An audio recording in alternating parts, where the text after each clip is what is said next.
زبور کی کتاب 107 اور اس کی پہلی آیت سے بھائی پڑھنے لگے ہیں. کیا لکھا ہے جی؟ خداوند کا شکر کرو ہاں جی، کہ وہ بھلا ہے. خداوند کا پہلا حصہ کہتا ہے خداوند کا کیا کرو؟ شکر کرو. سارے کہیں گے خداوند کا، شکر کرو. خداوند کا، شکر کرو. خداوند کا کیا کرو؟ شکر کرو. شکر کرو. خداوند کا شکر کرو. شکر کرو. ٹھیک ہے، تھینکس کرو، شکریہ کرو. یاد رکھیں، کسی کا شکریہ کرنا یا تھینکس کرنا، یہ جب کیا جاتا ہے تو جس کو کیا جاتا ہے وہ بہت خوش ہوتا ہے. انسان کی بات کر رہا ہوں، ایسا ہے یا نہیں؟ وہ کہتا نہیں کوئی بات نہیں، ہے نا؟ لیکن دل کے اندر وہ خوشی محسوس کر رہا ہوتا ہے کہ اس نے مجھے تھینک یو کہا ہے یا شکریہ کہا ہے. لیکن یہاں پر کلام مقدس جو کہہ رہا ہے وہ کہہ رہا ہے خداوند کا شکر کرو. کیوں شکر کرو؟ کیونکہ وہ بھلا ہے. کیونکہ وہ کیا ہے؟ بھلا ہے. بھلا ہے، وہ گڈ ہے، وہ اچھا ہے. ہر وقت انسان کے ساتھ اس وقت اچھا ہو سکتا ہے جب اس کو اپنے حساب کتاب سے وہ رکھتا ہو یا رہتا ہو. لیکن کہتا ہے خداوند کا شکر کرو کیونکہ وہ کیا ہے؟ بھلا بھی ہے. اور آگے کیا کہتا ہے؟ اور اس کی شفقت. کس کی؟ خداوند کی شفقت. خداوند کی شفقت. انسانوں کی بھی شفقت ہوتی ہے. اکثر لوگ استعمال کرتے ہیں اس ورڈ کو، اس لفظ کو، کہ آپ کی جو شفقت ہے وہ ہمارے سر پر ہے. آپ کا شفقت والا ہاتھ ہمارے سر پر ہے. اپنے ماں باپ کو ہم کہتے ہیں کہ ان کا شفقت والا سایہ ہمارے سر پر ہے. لیکن انسانوں سے ہٹ کر خداوند کے بارے میں بتایا جا رہا ہے کہ خداوند کا شکر کرو. کیوں؟ کیونکہ اس کی وجہ ہے کہ وہ بھلا ہے. اور دوسری اس کی وجہ یہ ہے کہ اس کی شفقت کب تک رہتی ہے؟ کب تک رہتی ہے جی؟ ابد تک. ابدی ہے. کب تک رہتی ہے؟ کب تک رہتی ہے؟ سارے کو وہ کب تک رہتی ہے؟ زور سے ذرا کہیں، کب تک رہتی ہے؟ ابدی ہے. پھر سے کہیں گے کب تک رہتی ہے؟ ابدی ہے. اچھا، میں کہوں گا اس کی شفقت، آپ نے کہنا ہے ابدی ہے. اس کی شفقت ابدی ہے. میری آواز آپ سے زیادہ ہے. اس کی شفقت ابدی ہے. زور سے کہیں، اس کی شفقت ابدی ہے. اس کی شفقت ابدی ہے. ابدی ہے. کب تک؟ ابدی. ابدی کیا لفظ ہے؟ ابد کیا ہے؟ ہمیشہ. وہ ٹائم، وہ وقت جو کبھی ختم نہیں ہوتا. یہ جب لفظ ابد آ جاتا ہے تو اس کا مطلب یہ ہے کہ یہ ختم ہونے والی نہیں ہے، انلیمیٹڈ ہے. بالکل کسی بھی طرح سے یہ ختم نہیں ہوتی. اس کی شفقت ہمیشہ انسان کے ساتھ رہتی ہے. اس کا مطلب یہ ہے کہ جب ہم گر جاتے ہیں، جب ہم خدا کی حضوری سے نکل جاتے ہیں، جب ہم خدا سے دور ہو جاتے ہیں، جب ہم بیمار ہو جاتے ہیں، جب ہم کسی بھی طرح سے خدا کو کسی خاطر میں نہیں لاتے، اس وقت بھی اس کی شفقت ہمارے ساتھ رہتی ہے. اور یہ اس کی شفقت ہی ہوتی ہے کہ ایک عرصے بعد، کچھ دیر بعد، کچھ بیمار رہنے کے بعد، کچھ دور رہنے کے بعد، کچھ جو ہے وہ خدا سے خفا یا دور رہنے کے باوجود انسان جو ہے وہ دوبارہ سے پلٹنے کے لیے سوچ لیتا ہے، یا کسی نہ کسی طرح سے خدا جو ہے اس سے کلام کرتا اور اس کی نظر، اس کی سوچ اس جگہ پر آ جاتی ہے، وہ دوبارہ سے پلٹ آتا ہے. یہ اس کی شفقت ہی ہوتی ہے. جو ہم خدا کے ساتھ ہوں یا نہ ہوں، اس کی شفقت ہمیں کبھی چھوڑتی نہیں ہے. اس لیے اس نے کہا کہ خداوند کا کیا کرو؟ شکر کرو. اب کلام کہتا ہے تم خداوند اپنے خدا کی عبادت کرنا، تب وہ تیرے روٹی اور پانی پر برکت دے گا. یہ نہیں لکھا کہ روٹی پانی دے گا. روٹی پانی ملے گا ہی ملے گا، یہ نہیں رکن والا. کیوں؟ کیونکہ اس کی شفقت، کوئی عبادت کرے یا نہ کرے، اس کا روٹی پانی رکنے والا نہیں ہے. خدا ہمارا کیا ہے؟ بھلا خدا ہے. ہم خدا کے ساتھ کیسے بھی رہیں، کس طرح سے بھی رہیں، کس طرح کا بھی رویہ ہمارا خدا کے ساتھ رہے، خدا ہمیشہ کلام فرماتا ہے کہ وہ بھلا ہے. وہ ہمیشہ ہی ہمیں جب بھی دیکھتا ہے بھلائی سے دیکھتا ہے. وہ جب بھی دیکھتا ہے اس کی نظر ہم پر جب بھی پڑتی ہے اس کو ترس آتا ہے, اس کو رحم آتا ہے, وہ اپنی رحمت کو جاری کر دیتا ہے. اس لیے زبور نویس کہتا ہے کہ خداوند کا شکر کرو کہ وہ تم گناہ گار بھی ہو پھر بھی تمہارے اوپر اس کی شفقت رہتی ہے. تم اس سے دور رہتے ہو پھر بھی اس کی شفقت رہتی. تم اسے کچھ بھی نہیں دیتے, کچھ بھی نہیں کھلاتے, پھر بھی اس کی شفقت ساتھ ہی رہتی. اس کی شفقت کبھی جدا ہونے والی نہیں ہے. اس کے لیے وہ کہتا ہے ایک کام کریا کرو بس کہ اس کا کیا کرو, شکر کرو. اس نے پچھلے سال میں سنبھالے رکھا, اس کا شکر کرو. اس نے ہر ایک خوشیوں میں ہر ایک چیز پرووائڈ کی, اس کا کیا کرو, شکر کرو. اس نے ہر ایک لمحے میں اپنی قدرت کو جاری رکھا, آپ کے لیے آسمان کھلا رکھا, آپ کو کھانے کو دیا. مشکل ہی صحیح لیکن کھا کے تو سوتے ہیں. کچھ لوگ اس بات پر بھی پرابلم ہے, وہ کھاتے بھی ہیں لیکن شکر نہیں کرتے. اور کچھ لوگ کے بات بہت ہے پھر بھی شکر نہیں کرتے. کلام کہتا ہے خداوند کا شکر کرو کیونکہ وہ کیا ہے, بھلا ہے اور اس کی شفقت ابدی ہے. اور آگے لکھتا ہے خداوند کے چھڑائے ہوئے یہی کہیں جن کو اس نے فدیہ دے کر مخالف کے ہاتھ سے چھڑایا ہے. خدا نے ہمیں چھڑایا ہے.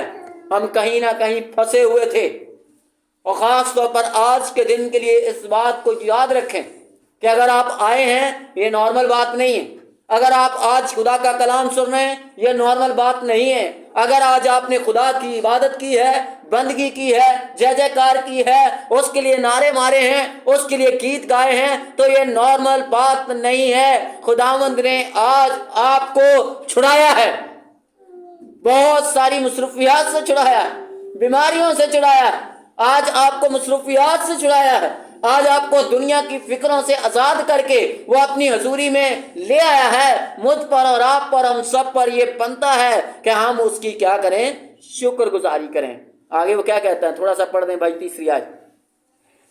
اور ان کو ملک سے جمع کیا, جی, پورب سے اور پچھم سے, جی, اتر سے اور دکن سے, ہاں جی, آگے, اور وہ بیابان میں صحرا کے راستہ پر بھٹکتے پھرے. ہاں, ان کو بسنے کے لیے کوئی شہر نہ ملا. ان کو بسنے کے لیے کوئی شہر نہ ملا. یہ بنی اسرائیل کی اصل میں بات ہو رہی ہے. جی, آگے, وہ بھوکے اور پیاسے تھے. وہ بھوکے اور پیاسے تھے. ان کا دل بیٹھا جاتا اور تھا. ان کا دل کیا تھا, بیٹھا جاتا تھا. بیٹھا جاتا تھا. ان کا دل, یہ ان کی کیفیت بتائی گئی ہے. اور یہی کیفیت آج بھی انسان کی ہوتی ہے. وہ کہیں نہ کہیں ان کے لیے شہر نہیں تھا, راستہ بھٹک گئے, بسنے کے لیے, رہنے کے لیے کوئی جگہ نہیں تھی. کہتا وہ بھوکے اور پیاسے تھے. اور آگے کیا لکھا ہے, اور ان کا دل کیا ہوا, بیٹھا جاتا تھا, پریشان تھا. وہ بڑی مشکل پریشانی میں کیا کیا پھر انہوں نے, پڑھیں چھٹی آیت. تب اپنی مصیبت میں انہوں نے خداوند سے فریاد کی. اور یہ ہر انسان کی بات. میں اکثر کہتا ہوں ڈاکہ مار کے, چوری کر کے, چور بھی جو گڈی سے بہندا نا تو وہی کہندا خداوندا تو ہی بچائیں. کہتے ہیں انہوں نے کیا کیا, اپنی مصیبت میں انہوں نے خداوند سے فریاد کی. اور پھر کیا ہوا, پھر اس نے ان کو ان کے دکھوں سے رہائی بخشی. سب کہیں گے ہاللیلویا, پھر سے کہیں ہاللیلویا. وہ اس نے ان کو ان کے دکھوں سے رہائی بخشی. دکھ پکڑ لیتا ہے, جگڑ لیتا ہے. کلام کہتا ہے خداوند نے ان کو رہائی بخشی. خداوند نے ان کو بھوک اور پیاس سے رہائی بخشی. خداوند نے ان کو بسنے کے لیے شہر دیا. خداوند نے ان کو کھانے کے لیے, پینے کے لیے ہر ایک چیز پرووائڈ کی. اور آج کا مسیحی بھی اس بات کو یاد رکھے کہ خداوند ہمیں کھانے پینے, رہنے کے لیے جگہ, کھانے پینے کے لیے چیزیں پرووائڈ کرتا ہے.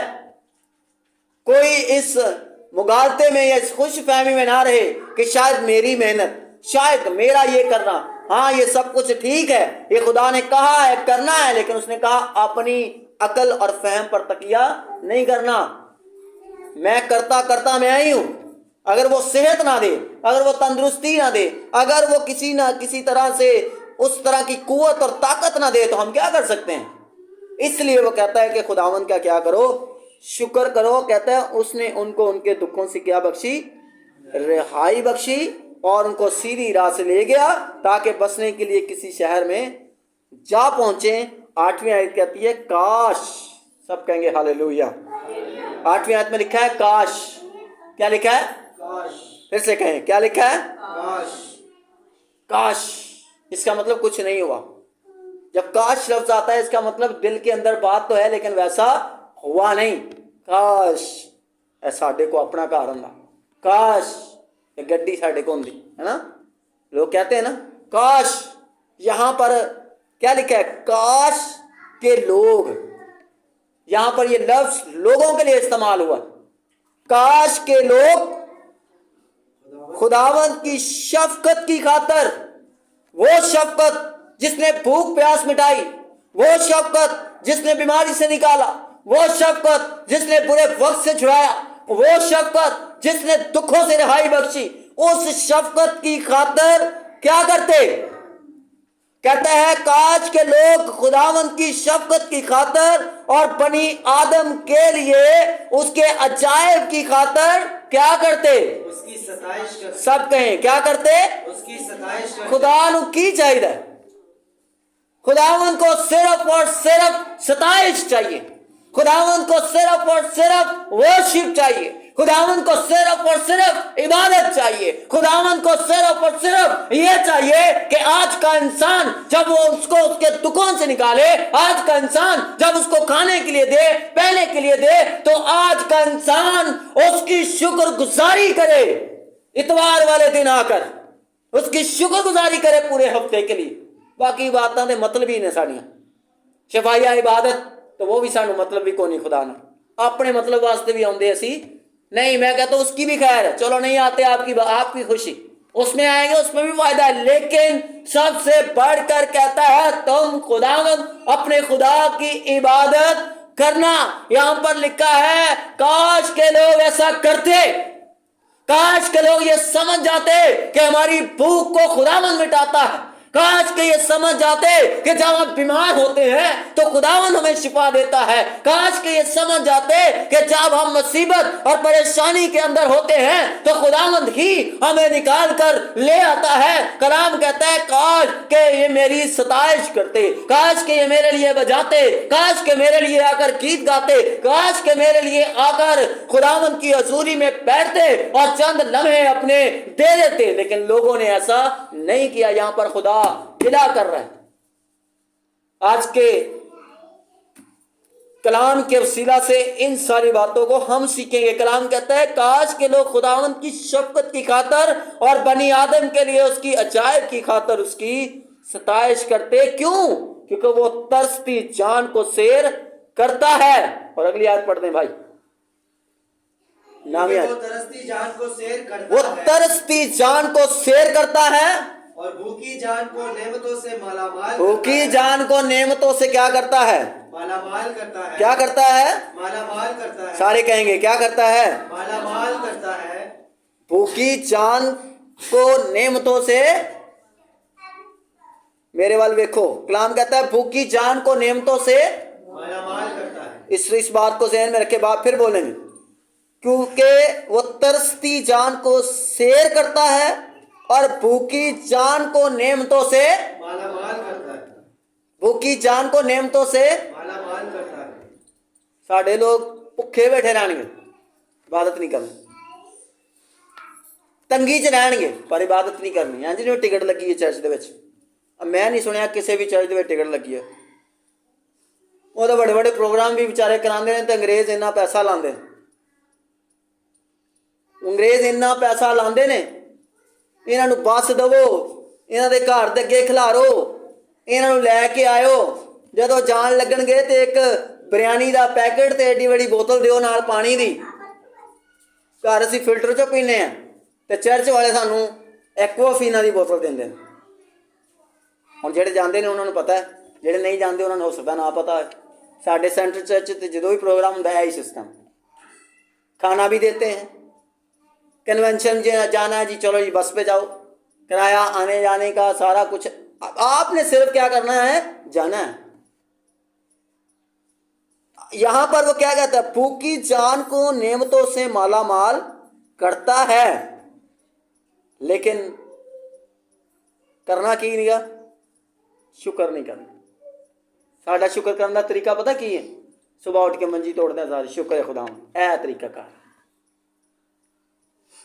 ہاں جی بہن جی کی حال ہے؟ شکر ہے خدا. چرچ گئے جو نہیں پتہ نہیں کدو گئے آخری تو کی شکر گزاری تاری کوئی منظور نہیں ہو رہی. شکر گزاری کا طریقہ کیا ہے؟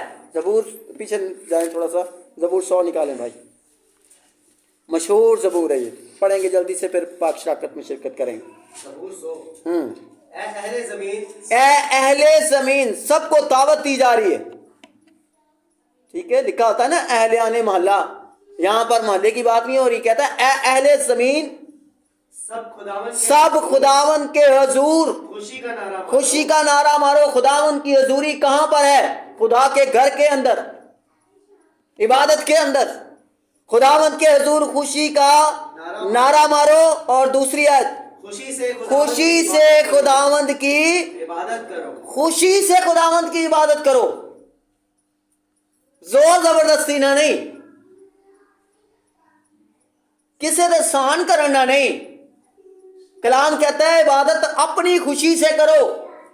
آپ کی عبادت کے اندر آپ کی خوشی کا ہونا ضروری ہے. کلام کہتا ہے خوشی سے خداوند کی عبادت کرو. اور کیسے؟ گاتے ہوئے اس کے حضور میں حاضر ہو. گاتے ہوئے اس کے حضور میں حاضر ہوں. آگے جان رکھو کہ خداوند ہی خدا ہے. ہاں، یہ بھی خیال رکھو کہ خداوند ہی خدا ہے. آگے، اسی نے ہم کو بنایا. اے پلے بیٹھے ہیں لوگ، اسی نے ہمیں بنایا اور ہم اسی کے ہیں.